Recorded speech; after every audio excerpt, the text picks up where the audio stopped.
Italian America's Cup team Luna Rossa Challenge takes a victory on a flying catamaran in Austria.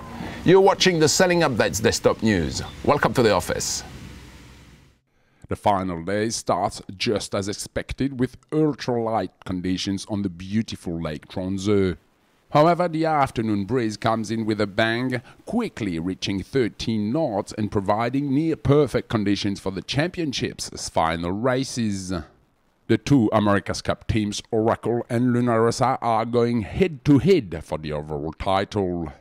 Cup's winning strategist Tom Slingsby is up against arch-rival Chris Draper, representing Luna Rossa Challenge. As the fleet is getting ready for the second race, the hulls are flying and the boats begin tearing across the lake at breakneck speeds. Chris Draper once again is leading from the leeward starting position and extends on the run. Having recovered from a poor start, Slingsby's crew demonstrates phenomenal boat handling around the leeward mark.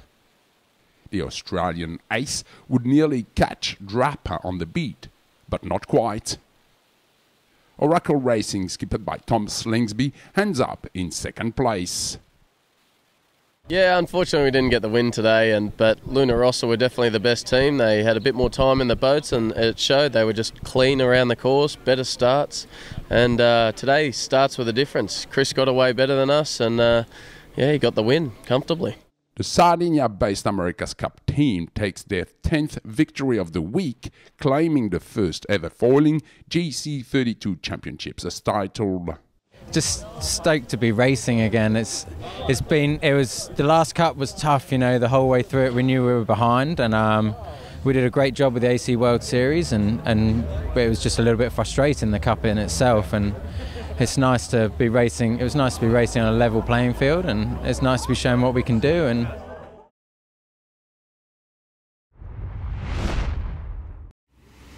capricious weather conditions for the Maxis during the Rolex Capri Sailing Week. You're watching the Sailing Updates Destopnews. Welcome to the office. With 100 feet Super Maxi Estimate Europa 2 and the Swan 65 Sherlock, the fleet covers both ends of the spectrum. The highlight of the week is the Volcano race. However, the conditions are very difficult on the way back from the Stromboli. The leaders are lucky, and Estimate Europa 2 gets line owners ahead of G2. The wind disappeared behind them, and the rest of the fleet spent another night at sea.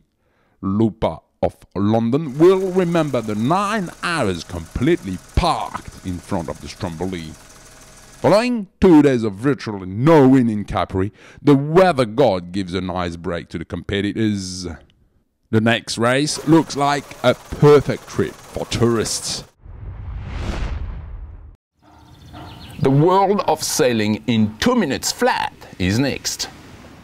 While the protocol for the next America's Cup is finally released, the prestigious Blackbird, who won the Cup in 2010, joined the Oracle headquarters in Redwood, California. A huge and strange chopper carries the giant multi-hull to the small lake, located just in front of Larry Ellison's office. Meanwhile, the Defender meets the Challenger of record in Sydney, Australia. The training camp is intense and the regattas between the AC-45s are tight. Thomas Coville launches his new double XLC Monster. The former Geronimo has been bought by Team Sodeb'O. Following a tight sea trial period, Thomas will be competing in the next Route du Rhum. The 45th edition of the Figaro's Prolog is won by Jeremy Bayou. The skipper masterfully leads the short course laid in front of Deauville. Meanwhile, Claire Pruvot crashes into Isabelle Josque at the windward mark. The two women retire from racing. After a month of preparation, the first event of the Imoca Ocean Masters leaves New York in the US. Only 5 boats are registered for this North Atlantic express crossing towards Barcelona in Spain. With 194 participants, including some of the great names in ocean racing, the Armen race becomes the must-sail French offshore event. Following just under 24 hours of racing, the multi-50 actual skipped by Yves Le Blévesque crosses the finish line in La Trinité-sur-Mer as the winner. The Bol D'Or Neuchatel in Switzerland is sailed in very little wind. Spam and Gust take the lead of the Teamwork M2 Speed Tour after 2 events. Rendezvous next week, same time, same place. Until then, goodbye and fair sailing.